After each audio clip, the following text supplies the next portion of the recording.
Doctor, ¿listo para arrancar? Sí, vamos a meterle.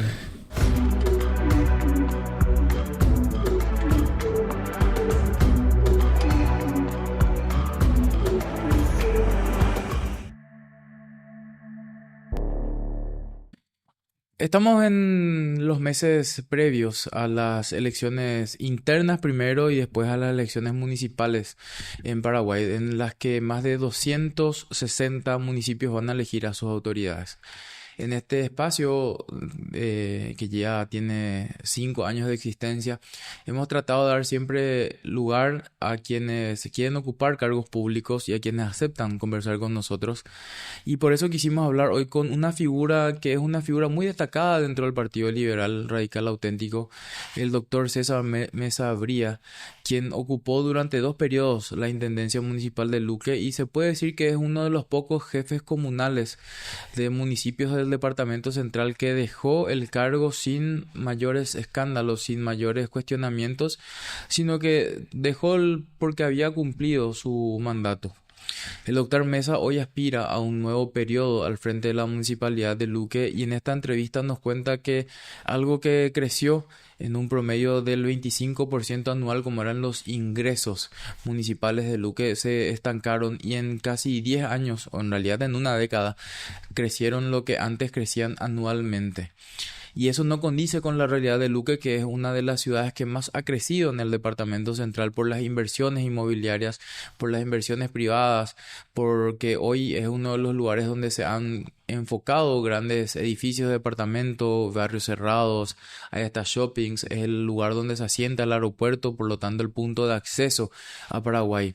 En esta entrevista el doctor Mesa también dice que se ha confundido mucho la carrera política y quienes debían ser mandatarios, es decir, cumplir los mandados otorgados por el pueblo, hoy deciden servirse del pueblo al que deberían servir.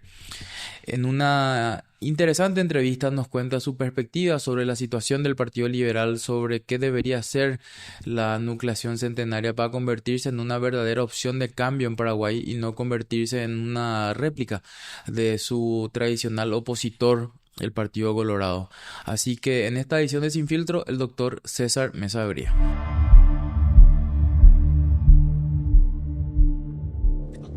Volviendo después de un tiempo alejado de la arena política, de la arena partidaria, mejor dicho, ¿verdad? Porque Sí. la vida de uno es política, todo constante, todos los días, ¿verdad? ¿Por qué esta decisión de volver, doctor Mesa? Uno, porque yo particularmente pienso que siempre uno puede dar más para su comunidad. Yo soy una persona que me debo mucho a Luque. Yo nací en Luque, crecí en Luque, toda la vida viví en Luque, trabajé en Luque. Mi trabajo en el área de la salud hace que eh, tenga un conocimiento bastante grande de la problemática social en Luque. Y hay tantas cosas que uno puede hacer, ya sea desde el aspecto estrictamente personal como profesional, pero también desde el punto de vista institucional. A través de la municipalidad ya trabajamos. Yo te puedo decir, modestia aparte, que gran parte de lo que Luque creció en los últimos años se debe a la administración del Partido Liberal cuando nosotros estuvimos en el poder. Eso permitió que Luque crezca y florezca. Y ahora que medio que está estancado eso, yo pienso que es el momento adecuado para volver a trabajar por Luque y darle más a Luque y que Luque siga creciendo. Probablemente es la ciudad que más creció en el Departamento Central y sin embargo, recuerdo que me decías en la radio la pasada cuando hablábamos con Héctor Alegre que creció en cuanto a la cantidad de gente, lugares, barrios cerrados, hay muchos barrios cerrados incluso en Luque, pero que en cuanto a recaudación se quedó estancada, por ejemplo, la municipalidad. ¿Es así? Así mismo, si hacemos un análisis, vamos a ver que ese es el principal punto que uno le puede cuestionar a esta administración actual. Y vamos a dar cifras. Ingresos municipales, lo que la municipalidad cobra por impuestos inmobiliarios, tasas, etc. En el 2010, eso orillaba los 23.000 millones de guaraníes. En el 2015, 5 años después, cuando salimos, era 100.000 millones de guaraníes. 4 veces subió el ingreso municipal en 5 años con nuestra administración. Del 2016 a hoy, 11 años, 2015 hasta hoy, el presupuesto subió de 100.000 millones a 127.000 millones de guaraníes, prácticamente 27%. En 11 años subió un cuarto. Bueno, ahí vos podés hacer unos análisis. ¿Qué pasa con los ingresos municipales? Lo que creció, los ingresos municipales siempre uno estima un crecimiento vegetativo del 5%. En 5 años sería, en 10 años sería algo así como 50.000 millones de guaraníes más. Sin aumento de ninguna tasa, sin aumento, sin crecimiento de la población, lo que hoy tendría que estar recaudando 150.000 millones como base. Sin embargo, quedó mucho, mucho más atrás. Y esa es la parte que hay que corregir. ¿Y por qué hay que corregir? Porque en primer lugar, yo calculo que la gente está pagando sus impuestos. Pero ¿por qué no crece el ingreso? ¿Dónde va ese dinero? Se cobra, va a una caja normal de la municipalidad o a alguna caja paralela. Eso es lo que hay que analizar, eso es lo que hay que auditar y eso es lo que hay que corregir. Recordemos que los ingresos municipales permiten que uno pueda hacer obras. Sobre todo, doctor, que han saltado casos muy alevosos, en particular del clan González Dar, que en esta administración de Carlos Echeverría se quedó demostrado que eran mansiones o eran edificios de departamentos y se iban pagando como baldíos, por ejemplo, ¿verdad? O sea, también hay ese favorecer a algún sector en particular con estas medidas que no corresponden, ¿verdad? Todos deberíamos pagar lo que estamos obligados a pagar y al fin y al cabo, ¿verdad? Así mismo, eso que vos estás diciendo es un poco parte de la anécdota. A mí me parece que el quiz de la cuestión es mucho más amplio. Imagínate, Luque, hoy cuántas unidades de vivienda, de desarrollo inmobiliario, barrios cerrados, edificios existen.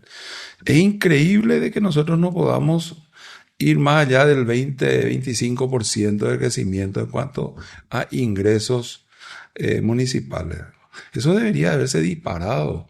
Hoy tendríamos que tener no 127.000 millones de guaraníes como hoy tenemos. Tenemos que estar por los 400.000 millones de guaraníes por lo menos de ingresos municipales.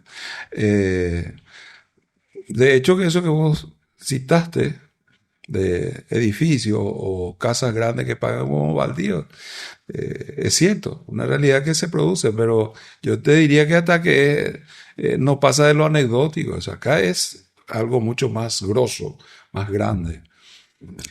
También que esta administración había contratado lo que en Asunción se frenó de la famosa tercerización del proyecto de impuestos, ¿verdad? Sí. Que no sé en qué quedó, si es que eso supuestamente iba a tener más allá del incremento vegetativo anual del 5%, el crecimiento estimado y prometido era alrededor del 20-25% anual, ¿verdad? Claramente eso no pasó, doctor. No pasó. Pero en base a los números que yo te estuve dando, el 25% es el crecimiento, el 20%, por poner números redondos, es lo que creció el presupuesto municipal en nuestra administración. 20% anual. Es lo que creció en nuestra administración. Que hoy debería darse eso como mínimo. Sin embargo, no se da. No se da. Y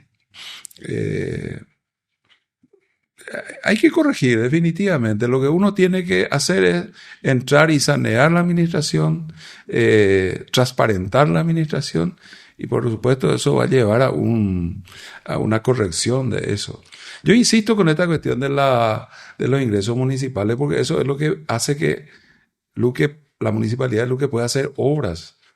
Imagínate, nosotros construimos una sede municipal nueva, súper equipada, después de más de 50 años, Luque tuvo una sede municipal nueva. Antes de eso, aparte de nuestro local pequeñito, teníamos que alquilar 5 casas alrededor para ubicar la dependencia de la municipalidad. Nosotros compramos el Centro Municipal Valderrama, le compramos al Club Valderrama su antiguo local de invierno, hoy es propiedad de la municipalidad. Ahí está, ahí está la biblioteca, ahí está ¿cómo se llama? La orquesta municipal, el conservatorio municipal. Hemos construido la sede municipal nueva, hemos comprado la planta asfáltica. ¿Cómo se hizo eso? Con dinero que paga la gente sus impuestos. Hay desconfianza de la gente también, doctor, en el sentido de que no ve acompañado el esfuerzo económico, porque es un esfuerzo, al fin y al cabo, eso se llama impuesto, es una Sí. imposición. Y por eso quizá hay gente que decide no pagar o esperar hasta la última para no pagar. Eso también puede ser que esté pasando. Ocurre también eso.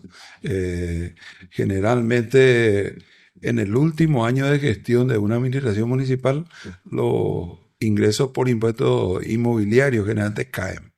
Por esa cuestión. Vamos a esperar que venga la nueva administración y ahí vamos a pagar, dice.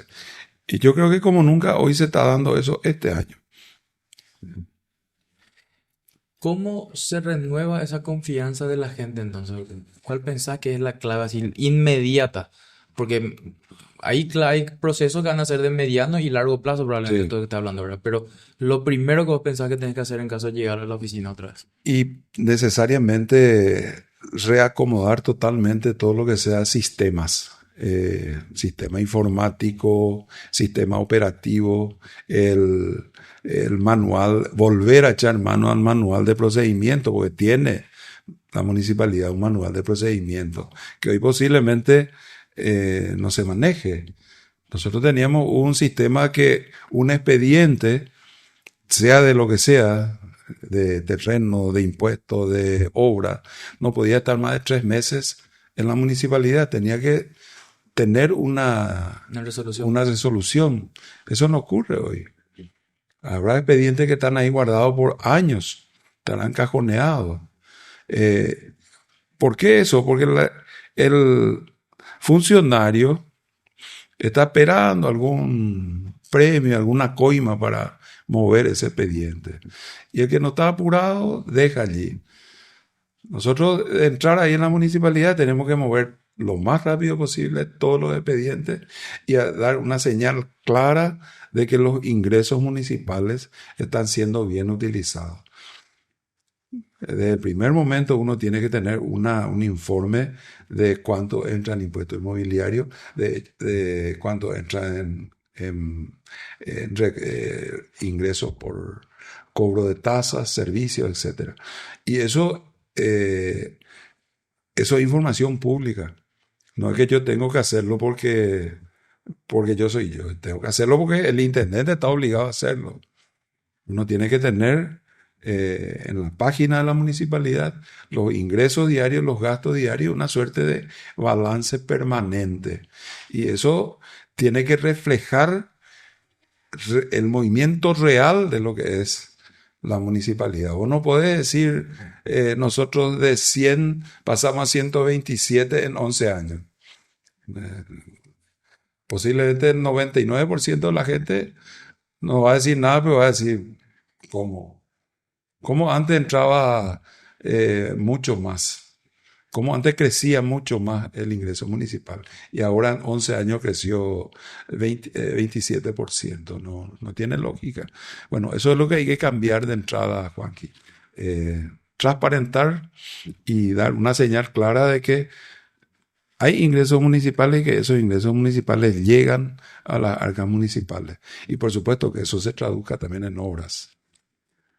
¿Cómo ves hoy la ciudad y el municipio, o sea, la municipalidad en particular, en materia de los servicios que le provee a los ciudadanos?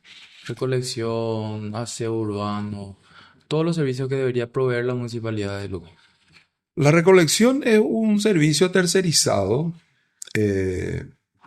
donde llega el servicio, llega, no sé, no quiero generalizar, pero en mi barrio llega en los días previstos, el servicio de recolección. No quiero darte en este momento una radiografía exacta porque no sé cómo hoy estarán los nuevos barrios nuevas urbanizaciones, cómo estarán con la cobertura del servicio. De todos modos, yo creo que es la parte posiblemente menos problemática. Tema de mantenimiento de calles, tema de nuevos pavimentos, por ejemplo. Esos sí son temas a controlar. Nosotros tenemos un estudio de que Luque hoy tiene más o menos 1.000 kilómetros de calles. Un dato así medio grosero en base a mirar el mapa. 1.000 kilómetros de calle. 500 kilómetros aproximadamente están pavimentados. El resto es camino de tierra. Eso es el trabajo que nos espera a nosotros de decir, no te digo que vamos a pavimentar 500 kilómetros de calle, pero tenemos que disminuir esa brecha. Si hoy está pavimentado el 50%, el día que nosotros salgamos, el propósito es que no sea el 50% lo que falte mucho menos. Esa es la parte de servicio que la municipalidad sí tiene que mejorar. Y un último detalle. La municipalidad tiene mucho que ver también con limpieza, mejoramiento de la infraestructura vial, y un tema importante es que acompaña eso es también el mantenimiento de espacios públicos, mejoramiento de plazas y seguridad ciudadana. Son dos detalles que hay que mejorar. La seguridad ciudadana es una cuestión que compete posiblemente a otro estamento que es el Estado a través del Ministerio del Interior. Pero la municipalidad tiene elementos para decir, vamos a mantener limpia una plaza, vamos a mantener iluminada una plaza. En algún lugar conflictivo vamos a tener sistemas de cámaras que se puedan controlar. Eso de alguna manera va a mejorar también la seguridad ciudadana. ¿Cómo están hoy? Esa era mi siguiente pregunta, porque en la zona del centro, que por esta simpatía particular que tuvieron los dos o tres administraciones del gobierno central con la administración luqueña, en la zona del centro hubo un crecimiento interesante hasta cierto momento que después se paralizó, ¿verdad? Pero ahí ves, bueno, alguna plaza que está linda, la peatonal, pero en este relevamiento que hacen ustedes caminando, doctor, ¿cómo ven los espacios públicos en otros barrios, en los nuevos barrios periféricos? Porque también yo me imagino que hasta les ha de molestar el meme ese de que cuando te vas a Luque te asaltan y un montón de cosas más, ¿verdad? Sí, sí. Que lastimosamente El perrito ese que anda con un cuchillo y una camiseta de luqueña. Realmente es terrible, pero nos deja de reflejar un poco de forma jocosa una realidad que nosotros tenemos. claro, porque justamente eso, o sea, la realidad es que hay muchos espacios que probablemente estén abandonados, doctor. ¿Qué encontraron ustedes en este relevamiento hasta ahora? Y lo que te estoy diciendo, la municipalidad a través de sus acciones, mejorando los espacios públicos, va a inferir para que mejore la seguridad ciudadana. Acá hay algo que hay que tener en cuenta, Juanqui. La participación ciudadana. Nosotros tuvimos 2 veces en el gobierno municipal. En las 2 ocasiones nosotros dimos mucha prioridad a la participación ciudadana. El último año nosotros tuvimos más de 500 comisiones vecinales trabajando activamente, construyendo empedrados, mejorando plazas, apoyando a instituciones escolares, a capillas, a organizaciones barriales. ¿Por qué teníamos tanto apoyo del vecinalismo? Porque se le daba espacio. Nosotros teníamos un presupuesto participativo, le decíamos nosotros. Todos los años se reunían las casi 500 comisiones vecinales, traían sus proyectos y esos proyectos se metían, vamos a decir, se incluían dentro del presupuesto municipal para el año siguiente. Se seleccionaban los proyectos viables, se seleccionaban los proyectos que aportaban mayor beneficio a un determinado sector y Entonces, esos proyectos se incluían en el presupuesto. Entonces, las comisiones vecinales de entrada ya sabían que de las 500 comisiones vecinales ese año iba a haber dinero para cubrir el pedido de por lo menos 200 comisiones. Más o menos ese era el porcentaje.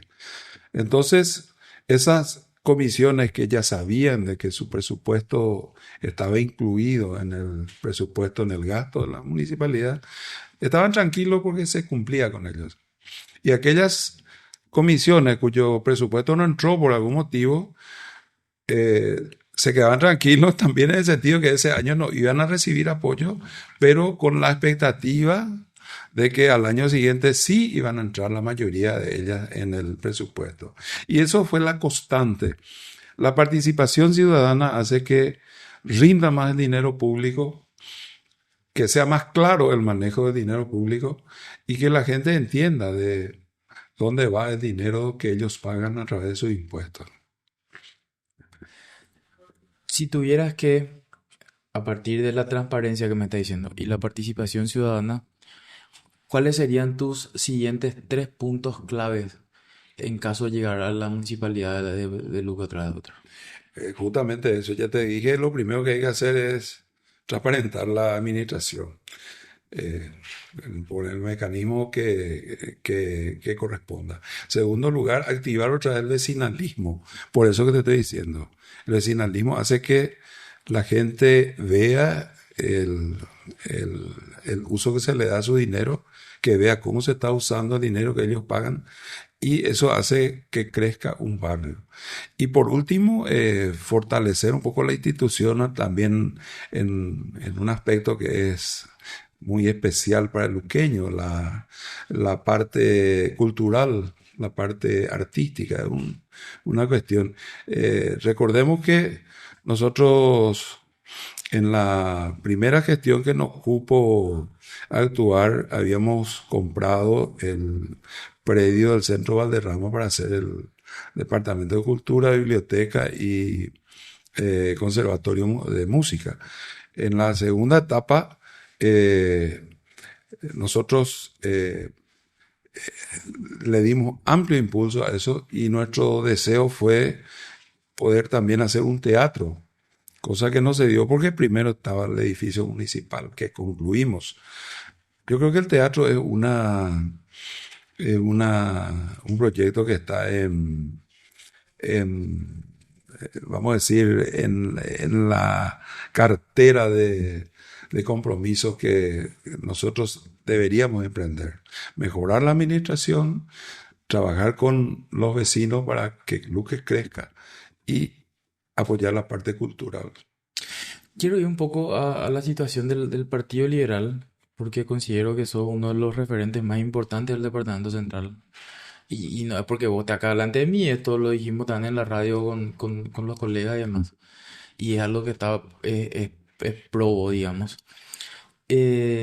¿Cómo ves hoy al partido golpeado por la última derrota muy dura en las elecciones generales?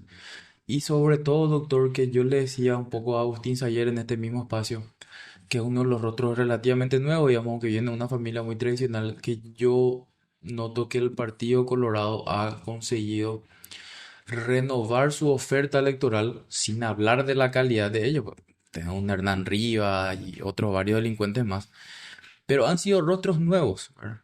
Mientras que en el Partido Liberal ese proceso ha sido, creo yo, mucho más doloroso y hoy probablemente cuesta más encontrar gente joven que decida dar el paso y a partir de su representación por el Partido Liberal tratar de ocupar espacios públicos o espacios electorales. ¿Cómo ves vos hoy esa situación en el partido?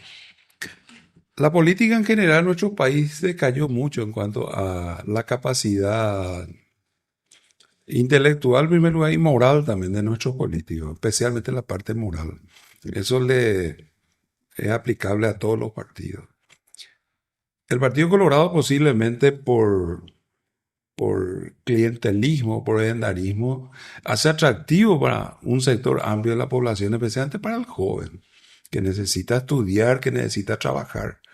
Por supuesto que entre optar por ir a un partido donde le van a dar un sueldo, le van a dar una parte de la torta, por más pequeña que sea, va a optar por irse ahí, porque es una cuestión de sobrevida, de supervivencia.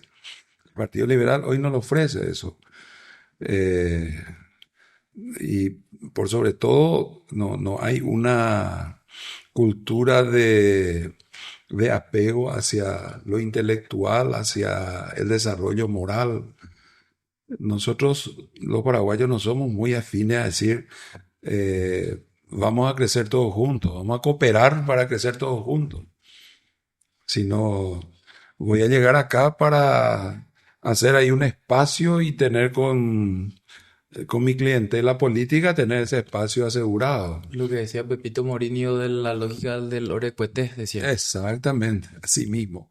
Y eso es lo que ocurre con el Partido Liberal hoy. Hoy nosotros nos estamos ofreciendo liderazgos, nos estamos ofreciendo nuevas caras y no estamos mucho menos esos espacios que la gente pretende, especialmente el joven. Eh, pero yo quiero aclarar algo en ese sentido, Juanqui. Yo no soy partidario tampoco que el Partido Liberal ocupe el poder para hacer lo mismo que hace el Partido Colorado, de crear su propia clientela. Lastimosamente es una tendencia que se da y que puede seguir. Una suerte de cambio de arco nomás. Yo sueño, decime que soy un soñador, decime que soy un Quijote, pues yo sueño todavía con un país donde todos juntos tiremos el carro para que todos crezcamos y que haya educación para todos, que haya trabajo para todos, que haya cultura para todos, que no haya ninguna persona como hoy que tiene que operarse y resulta que tiene que ir a alquilar material para hacerse una osteosíntesis, tiene que ir a comprar un catéter para hacerse un cateterismo cardíaco porque el Estado no puede proveerle. Está bien si una eso le ocurre, a lo mejor no vemos a una persona que tiene recursos, pero nosotros a diario estamos viendo gente pobre, humilde, sin dinero, que no tiene acceso a ello. ¿Y qué pasa con ellos? No pasa nada. Se muere por el camino y pasa a ser parte de la historia. Yo sueño con que eso que eso se revierta en nuestro país, que se revierta en Paraguay. Y eso hay que hacerlo desde donde estamos. El profesional independiente que lo haga desde su lugar de trabajo. El joven que lo haga, no sé, estudiando o mejorando su capacidad para ofrecer un mejor trabajo, pero que todos los paraguayos le tiremos el carro para que nuestro país realmente crezca. Don Quijote Mesa van a decir, pero yo pienso así y ojalá haya otros Quijotes. Sobre todo, doctor, que hay casos, me viene a la mente más esto que decías. Cuando se trataba lo de la caja fiscal, nos contaba en la radio que el jefe de recursos humanos de la Policía Nacional, que como estaba perfilado que salga la reforma en la caja fiscal, hubo una renuncia masiva de efectivos de la policía. Y yo decía, esto es claramente, uno puede colegir acá que hasta estos puestos que en teoría son de servicio, porque la policía es servicio, las fuerzas militares son servicio, la medicina es servicio, También. eh, evidentemente ya no es más una vocación de servicio, sino que eso que vos decís es agarrar un sueldo fijo que me sostenga en el tiempo para después jubilarme con plata del Estado, ¿verdad? O sea, se ha perdido ese rumbo un poco de la vocación y del servicio hacia la sociedad y a partir de ahí crecer claramente individualmente, pero a través del servicio, ¿verdad? Así mismo. Hay algo que eh, yo siempre digo, los países más desarrollados no son aquellos que tienen precisamente más recursos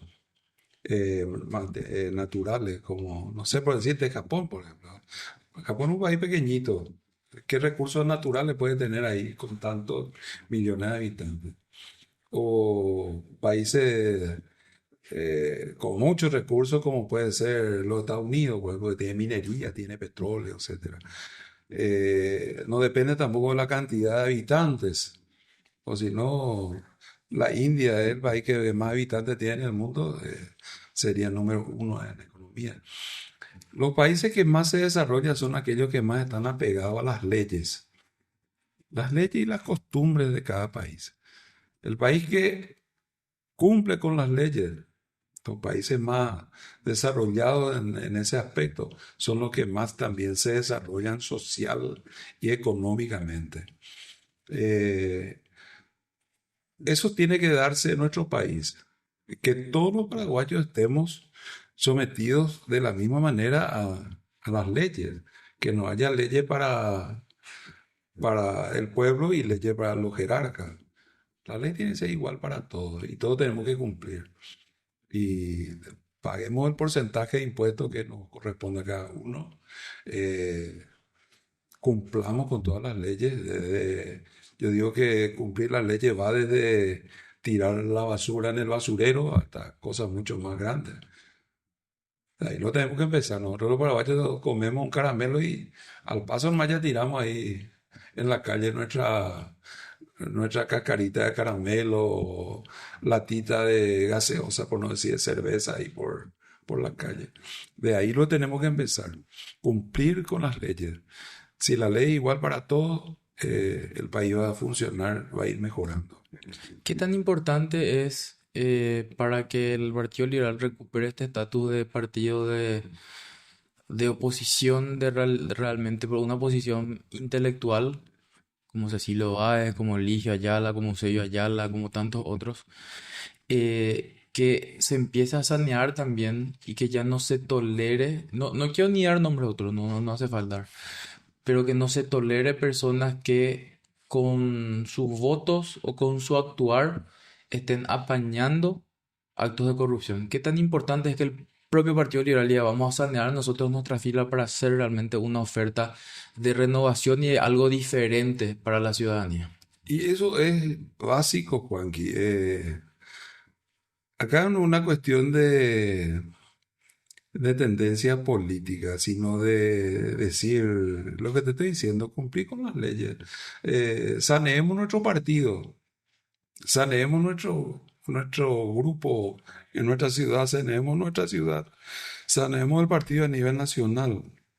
Eh, Ajustémonos a lo que dice la ley y el partido que se ajuste también a sus estatutos, que no se busque siempre encontrar la vuelta para justificar casos de corrupción o mismo el que en pro de la libertad que tiene el individuo, un representante del partido pueda estar apoyando algún acto de corrupción o algún corrupto en el poder legislativo, en otra instancia. Eh, se tiene que, Se tiene que ganar otra vez ese espacio de partido creíble, de partido que respeta la ley, que tiene un camino por andar. Hay Gran tanta, te digo, hay tanta historia que nosotros le tenemos siempre como ejemplo a Ligio Ayala, como uno de los mejores estadistas que tuvimos. Y era una persona sumamente eficiente en su trabajo, pero a la misma vez, al mismo tiempo muy, él demostraba con hechos austeridad, buen le camino. mandó saltar casi a una persona que se fue a ofrecer los negocios del Palacio de López. Exactamente. O cuando le, le destituyen una vez a ese Ayala, por ejemplo, que se fueron a buscar plata en su casa. Y qué fiasco, no encontraron ni un, ¿cómo se dice? Ni un puto peso no encontraron en su casa. Lo máximo que encontraron dice que fue una botella de vino que le había regalado un embajador de Francia. Era todo lo que tenía en su casa, siendo presidente de la República.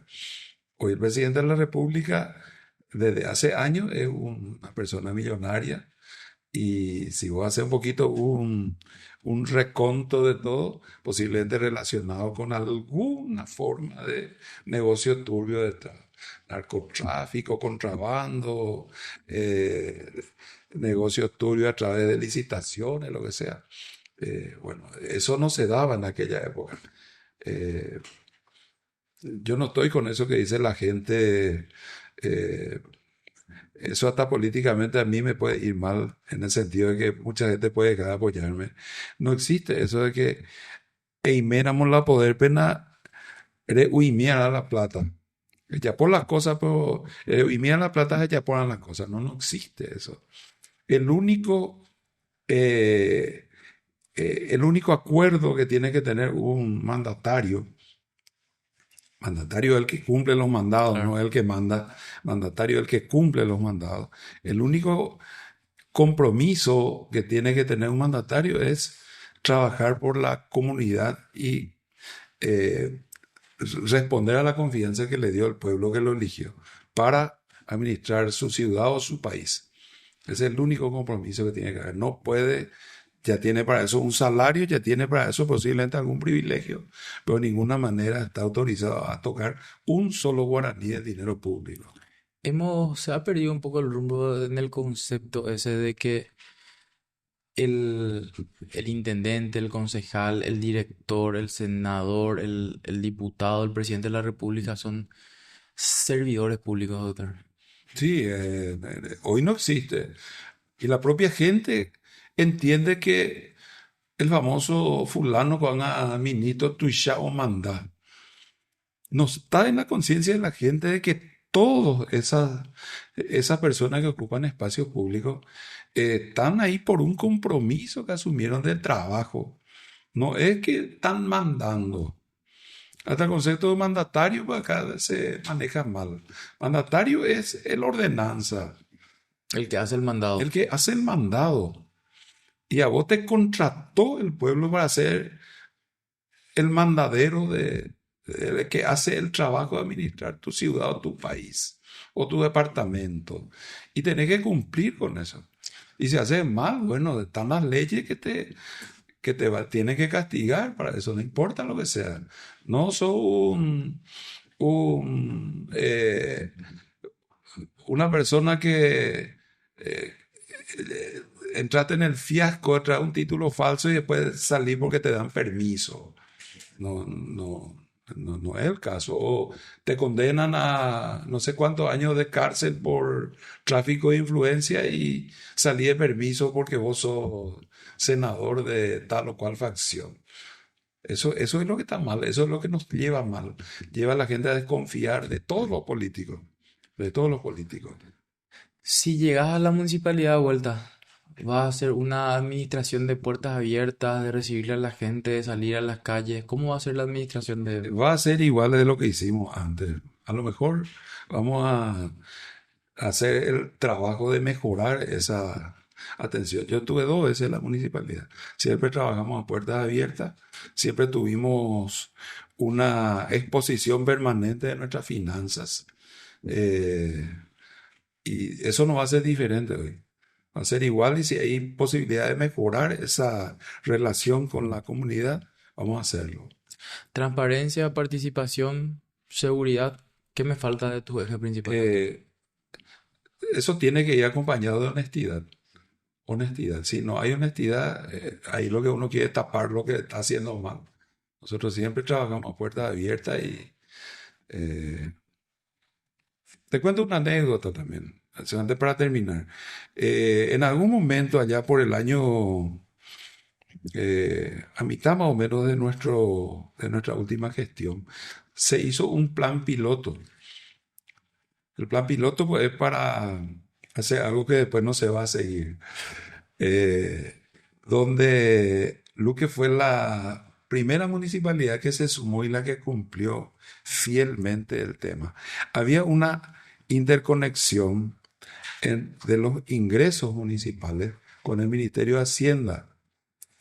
Hoy la municipalidad de Luque recaudó 50 millones en impuestos inmobiliarios. Eso quedaba automáticamente registrado en el Ministerio de Hacienda. Tenía un nombre ese proyecto, yo no me acuerdo. Luque, no sé si fue la única, pero fue una de las pocas municipalidades que se sumó y se apegó a ese. Entonces, lo que hoy entraba en la municipalidad de Luque, en Hacienda ya el sabía. momento Hacienda ya sabía. ¿Y por qué te pongo el ejemplo del impuesto inmobiliario? Porque El 15% del impuesto inmobiliario corresponde al Ministerio de Hacienda y el otro 15% pertenece a las gobernaciones y municipalidades de menores recursos. Entonces, en el día, el ministerio ya sabía cuánto disponía en su caja, cuánto disponía para distribuir a las gobernaciones y de paso sabía cuánto nosotros teníamos. Bueno, a mí me parece fantástico eso. Pero eso quedó en proyecto piloto o para ello, ve. ¿Por qué debería votarte nuevamente el ciudadano luqueño, doctor? Porque estamos ofreciendo esa capacidad de gestión que tuvimos y la transparencia que demostramos en nuestra gestión y que queremos seguir haciendo eso por Luque. Queremos seguir haciendo crecer Luque. Luque creció en nuestra gestión, seguiremos haciéndolo. Y como te dije, con el esfuerzo de hacerlo mejor aún. Yo me pregunto, doctor, y te pregunto ahora, pues, no te puedo preguntar la pasada en la radio, no recuerdo si Héctor lo hizo. A mí me hubiera gustado verte a vos, por ejemplo, en la Cámara de Diputados o en el Senado peleando la gobernación. ¿Por qué no hubo nunca esa determinación, digamos, o si alguna vez capaz la puede haber de apuntar a un cargo un poco más nacional, digamos? Te cuento que yo fui candidato en algún momento a diputado y en algún momento en la interna fui también candidato a gobernador, pero no tuve el apoyo necesario en mi departamento. En Luque sí, Luque tuve buenos resultados, pero evidentemente que por fuera de mi ciudad poca gente sabía o estaba en conocimiento de lo que yo podía hacer por el departamento, ya sea como diputado o como gobernador. Pues ya estuve eso. Eh, con la edad que tengo hoy, yo tengo 68 años, yo me siento muy capaz, muy fuerte para estar 5 años más en la gestión pública. Yo no sé si después de esto me va a quedar más fuerza, pero yo creo que hasta el final vamos a seguir trabajando por el bien de nuestro país y particularmente de la ciudad de Luque. Doctor, te agradezco mucho por el tiempo. Gracias a vos, Juanqui, No, por favor. por este espacio. El doctor César Mesa en esta edición de Sin Filtro.